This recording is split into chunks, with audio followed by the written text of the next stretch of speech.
신명기 5장 11절 본문입니다. 세 번째 말씀 언약, 세 번째 말씀 언약이라고 하는 말씀의 제목입니다. 우리가 계속해서 십계명 살펴보고 있는데요. 우리가 십계명을 통해서 알 수 있는 내용이 있습니다. 십계명을 어떻게 이해하고 받아들일 것인가, 이것을 우리가 갖추게 되면 하나님의 말씀을 읽을 때 그 말씀하시는 하나님의 뜻이 무엇인지를 깨달아 알 수 있게 된다라는 것입니다. 자, 우리가 그동안 살펴봤던 십계명은 하나님께서 감당하시는 말씀의 약속이었습니다. 그러므로 하나님께서 주신 그 십계명 하나하나는 각각이 하나님이 감당하시는 사역의 내용들을 담고 있었음을 우리가 알게 되었습니다. 창세기에서 말씀하신 창조와 구원 사역, 이것을 7째 날들로 설명해 주신 적이 있었죠. 이것을 신명기에서는 열이라는 내용으로 그 하나님의 창조와 구원의 내용을 열로 확장하여서 우리 가운데 설명하고 있습니다. 따라서 이 10개의 주신 말씀들은 하나님께서 택하신 백성들에게, 그 말씀을 받은 자들에게 펼쳐지는 하나님의 사역이 어떻게 이루어지는가를 우리가 알 수 있게 되는 거죠. 그러므로 이 십계명이라고 하는 것, 하나님의 말씀이라고 하는 것, 언약이라고 하는 것은 우리 한 사람 한 사람이 감당하고 지켜야 될 어떤 규칙이나 수칙이나 또는 율법의 내용으로 받을 것이 아니고 하나님께서 사랑하시는 자에게 주시는 약속과 소망의 말씀이 되는 것입니다. 그러므로 이 십계명을 대하는 태도, 하나님의 언약의 말씀, 하나님께서 우리에게 펼쳐주신 창조와 구원의 사역에 대한 내용으로 이것을 받고 오늘도 하나님의 말씀을 소망 가운데 붙들며 살아가는 우리 믿음의 한 날이 되기를 원합니다. 오늘도 우리에게 하나님의 백성들에게 말씀을 듣게 해주셨습니다. 이것은 하나님께서 오늘도 이렇게 선포하시고 하나님의 역사를 나타내시겠다라고 하는 약속과 선포의 말씀이 되는 것이죠. 그러므로 이 새벽에 우리가 말씀을 붙들고 나아갈 때 오늘 하루 하나님이 하시는 일을 우리가 꿈꾸도록, 소망하도록, 그것을 말씀 가운데 믿음으로 붙들도록 살게 하심으로 하나님의 영광을 기도하는 자들로 살게 해주신 것입니다. 오늘도 주신 말씀을 붙들고 하나님의 영광을 기대하며 소망하며 기도 가운데 나아가는 기도의 시간 되기를 원합니다. 세 번째 말씀 살펴보고자 하는데요. 너는 내 하나님 여호와 이름을 망령되이 일컫지 말라. 나 여호와는 내 이름을 망령되이 일컫는 자를 죄 없는 줄로 인정하지 않겠다. 이렇게 지금 우리 가운데 가르쳐주고 있습니다. 우리가 십계명 말씀 뿐만 아니라 우리 성경 말씀 중에 자주 나오는 단어 중에 하나가 무엇이냐면 바로 뭐뭐하지 말라라고 번역된 단어입니다. 따라서 이것을 우리가 그 문자적으로 받게 되면 부정의 내용으로 우리가 이것을 받게 되죠. 그래서 우리가 하지 말아야 할 금지 또는 어떤 규칙들, 규정들로 우리는 그동안 이해해 왔습니다. 그런데 하나님의 말씀을 조금씩 살펴가고 이것을 진리적 관점에서 해석하기 시작하면서 이것은 우리가 감당하는 우리의 어떤 규칙에 관한 내용이 아니고 하나님께서 그렇게 하시겠다라고 하는 의도와 사역을 담은 말이었음을 우리는 깨달아 알게 되었다는 거죠. 그러므로 뭐하지 말라라고 하는 말도 우리가 그것을 하지 않도록 하는 금지의 규정이 아니라 하나님께서 그렇게 하겠다라고 하는 의도의 뜻을 담긴 말이 되고 있었습니다. 예를 들어서 다른 신을 내게 두지 말라라고 하는 것은 하나님께서 그렇게 하시겠다라는 거잖아요. 하나님께서 하나님의 사역과 의도로 우리 안에 다른 신들이 있게 하지 않겠다라고 하는 의도와 사역으로 말씀을 우리가 이해하고 받게 되었습니다. 이것은 다른 말로 하나님이 우리 안에 좌정하시고 임재하시고 들어와 계시겠다라는 거죠. 다른 것을 붙들고 헛된 것을 쫓았던 사람들에게 진리가 무엇이고 하나님이 어떤 분이신지를 알게 하셔서 이제는 더 이상 다른 것들에 눈을 돌리지 않는 자로 변화시켜 만드시겠다라고 하는 하나님의 뜻을 담겨주는 말씀이었습니다. 두 번째 주신 말씀도 우상을 섬기지 말라라고 하는 것은 그렇게 우상을 섬기지 않는 존재가 되게 하시겠다라고 하는 하나님의 의도가 담겨져 있는 말이었죠. 자신의 소욕대로, 자신의 뜻대로 이것저것들을 붙들었던 자들, 그 마음 가운데 하나님 찾아오셔서 진리 하나님을 발견하게 하심으로 하나님을 온전케 아는 백성으로 만드시겠다. 자, 이것이 뭐뭐하지 말라. 다시 말해 하나님께서 그렇게 하겠다라고 하는 의도와 뜻을 가진 말로 우리 가운데 설명을 하고 있습니다. 따라서 이런 전제와 개념하에 여호와의 이름을 망령되이 일컫지 말라라고 하는 말을 우리가 살펴볼 수 있게 될 텐데요. 이것은 망령되이 일컫지 말라, 우리로 그렇게 부르지 말라라고 하는 뜻이라기보다는 하나님께서 그렇게 하겠다라고 하는 의도로 우리 가운데 주신 말씀입니다. 자, 망령되이 일컫다. 망령되이 일컫다라는 말의 의미를 살펴보면 텅 비었다, 헛되다 라는 뜻을 가지고 있습니다. 따라서 망령되어 일것지 않게 하겠다라고 하는 것은 비어있는 상태가 되지 않겠다, 헛된 존재가 되지 않겠다, 이렇게 의도를 담은 말이 된다는 거죠. 성경에서 텅 비어있는 것, 헛된 것들은 무엇을, 어떤 상태를 가리키고 있는 말입니까? 하나님이 없는 상태, 진리를 깨닫지 못한 상태를 텅 비었다, 헛되다 이렇게 얘기하죠. 창세기 1장 2절, 땅이 혼돈하고 공허하며 흑암이 깊음 위에 있고 하나님의 영은 수면 위에 운행하시니라. 자, 땅이 혼돈하고 공허합니다. 비어있다는 뜻이죠. 흑암과 깊음 가운데 있습니다. 진리의 빛이 비춰지지 않는 상태였기 때문에 온전히 깨닫지 못한 상태가 되었습니다. 자, 그곳에 하나님의 영이 운행하시는 것이죠. 성령께서 운행하셔서 빛을 비추어 주십니다. 그리고 점점 그 땅 안에 하나씩 채워가시죠.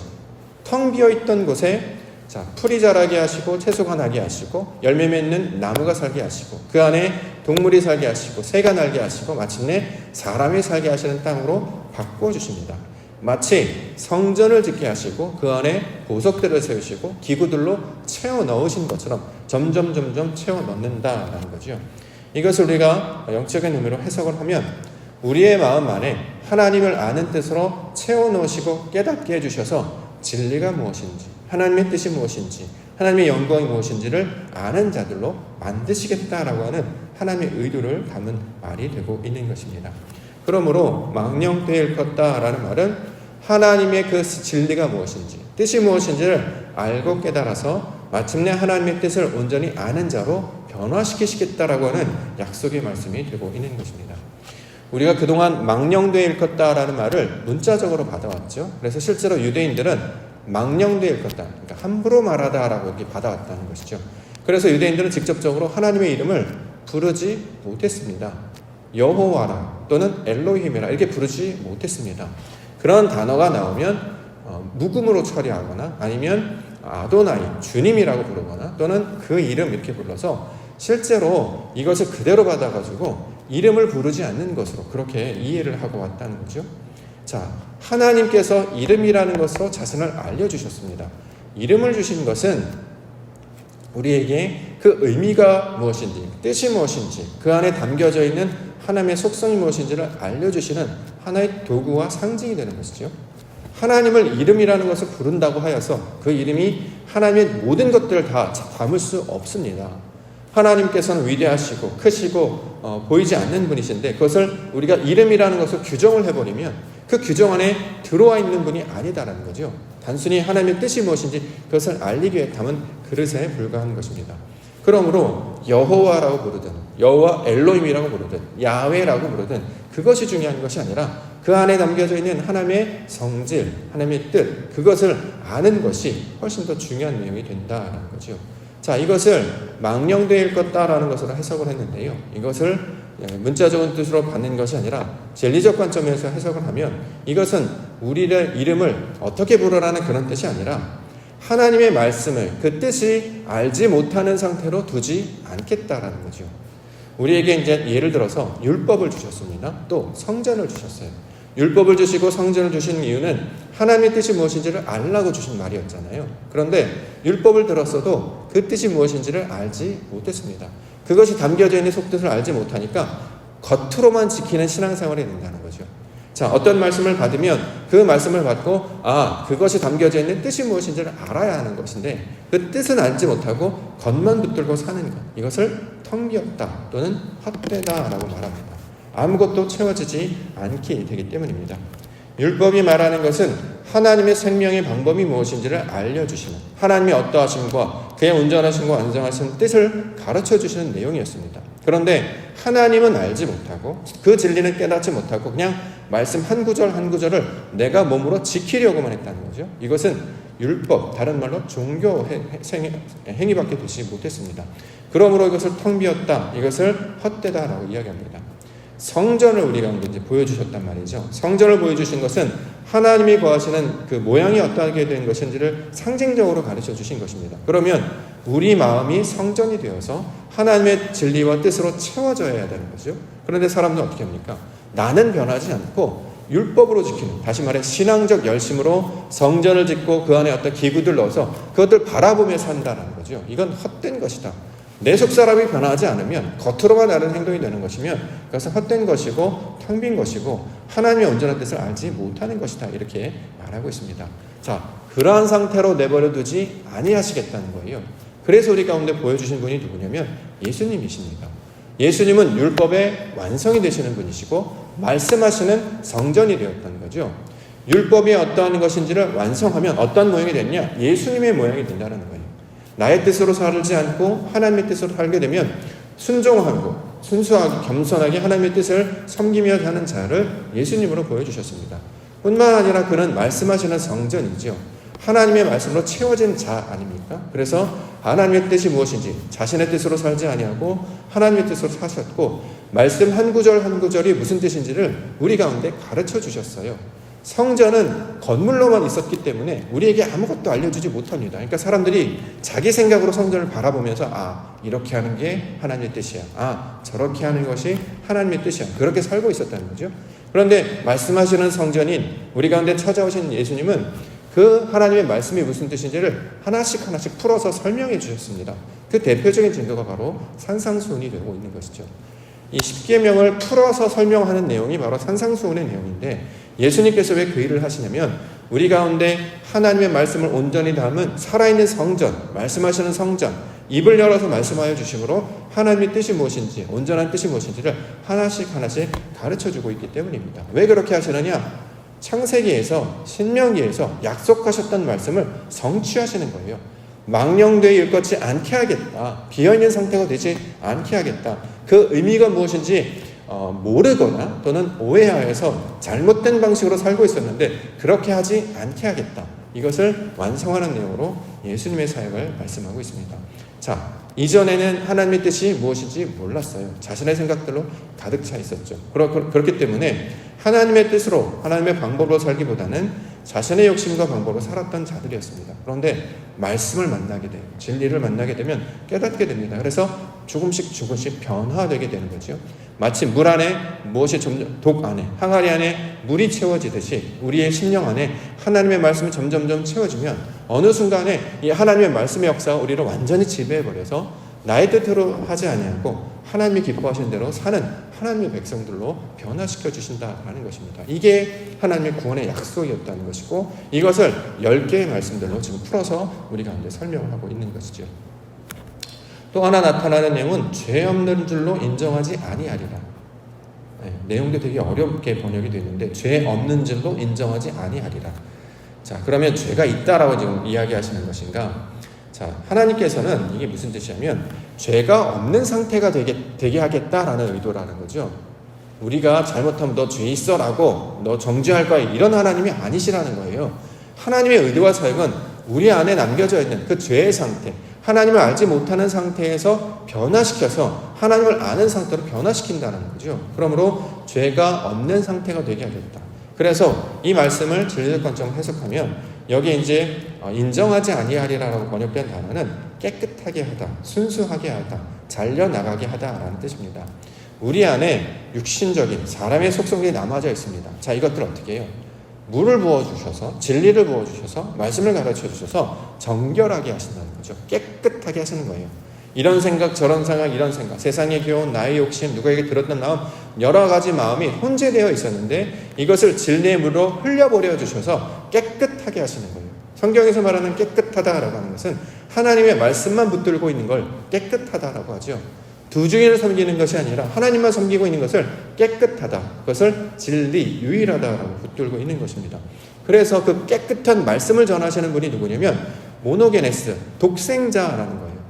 하나님께서 세상을 이처럼 사랑하사 독생자를 주셨다라고 할 때 그 독생자는 하나의 말씀을 붙들고 있는 자라는 거죠.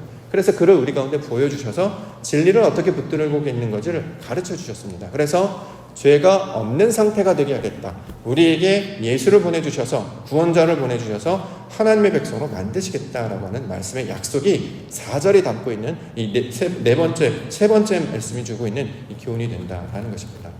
에스겔서 11장 18절부터 20절 그들이 그리로 가서 그 가운데 모든 미운 물건과 모든 가증한 것을 제거하여 버릴지라 내가 그들에게 한 마음을 주고 그 속에 새 영을 주며 그 몸에서 돌 같은 마음을 제거하고 살처럼 부드러운 마음을 주어 내 율례를 따르며 내 규례를 지켜 행하게 하리니 그들은 내 백성이 되고 나는 그들의 하나님이 되리라.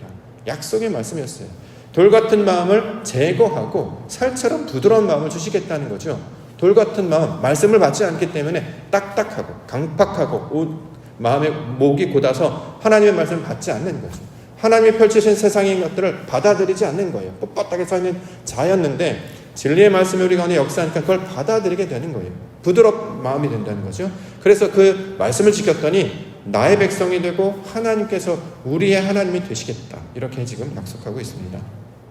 에스겔서 36장 25절부터 맑은 물을 너희에게 뿌려서 너희로 정결하게 하되 곧 너희 모든 더러운 것에서와 모든 우상 숭배에서 너희를 정결하게 할 것이며 또 새 영을 너희 속에 두고 새 마음을 너희에게 주되 너희 육신에서 굳은 마음을 제거하고 부드러운 마음을 줄 것이며 또 내 영을 너희 속에 두어 너희로 내 율례를 행하게 하리니 너희가 내 규례를 지켜 행할지라.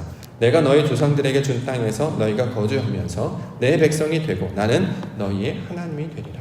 자, 하나님께서 새 마음을 주시고 새 영을 주셔서 하나님의 거룩한 마음으로 변화된 하나님의 백성이 되게 하신다라는 거죠. 이게 여기 말하는 세 번째 말씀에서 주시는 약속의 말씀입니다. 자, 이것을 우리가 진리적으로 좀 해석하지 않으면 세상의 것들로 엉뚱한 신앙생활을 하게 된다는 거예요. 근데 그런 뜻으로 주신 것이 아니라 하나님께서 우리의 하나님이 되시고 하나님께서 우리를 그의 백성으로 온전하고 완전하고 정결하고 거룩하고 성결한 백성으로 만드시겠다라고 하는 약속의 말씀이 이 세 번째 주시는 말씀 언약으로 우리 가운데 주고 있습니다. 그러므로 이것이 우리에게 복음이 되는 것이죠. 십계명이요, 우리의 복음이에요. 하나님께서 하시는 구원의 계획이 되기 때문입니다. 이것들을 날마다 듣고 배우는 자들은 소망하게 되는 거죠. 그래서 이 신명기로부터 준 말씀이 점점 확장되고 펼쳐져서 계속해서 역사를 통해 말씀을 통해 우리 가운데 설명하고 있는 것입니다. 따라서 이 말씀을 듣는 자들에게 복이 있는 줄 믿습니다. 왜냐하면 소망을 갖게 되기 때문입니다. 아, 하나님께서 우리를 그렇게 하시겠구나. 아, 하나님께서 우리를 만드시겠구나. 우리를 새롭게 하시고 그렇게 하시기 위하여 하늘을 펼치시고 우리에게 모든 일을 이루어 가시겠구나. 그래서 마침내 우리의 입술을 통해 하나님 여호와여 찬양을 받으시옵소서라고 하는 찬양으로, 소망의 존재로, 생명의 존재로 하나님의 닮은 하나님의 아들들로 만들어 주실 것입니다. 이것을 우리 가운데 기쁨의 소식들로 전해주고 있습니다. 그 말씀의 완성이 뭐가 됩니까? 옥토가 된다는 거죠. 그래서 옥토 교회는 바로 하나님의 말씀의 영광이 나타날 언약의 선포요, 소망의 약속해 주신 말씀의 이름들이 되고 있습니다. 그 진리를 붙들고 하나님의 영광을 사모하시며 오늘도 펼치신 역사를 통해 하나님이 어떻게 우리 가운데 역사하시는지 이것을 기대하시고 날마다 하나님의 영광 가운데 그와 동행하시는 우리 믿음의 한 날 되시기를 주님의 이름으로 간절히 축원합니다. 기도하겠습니다.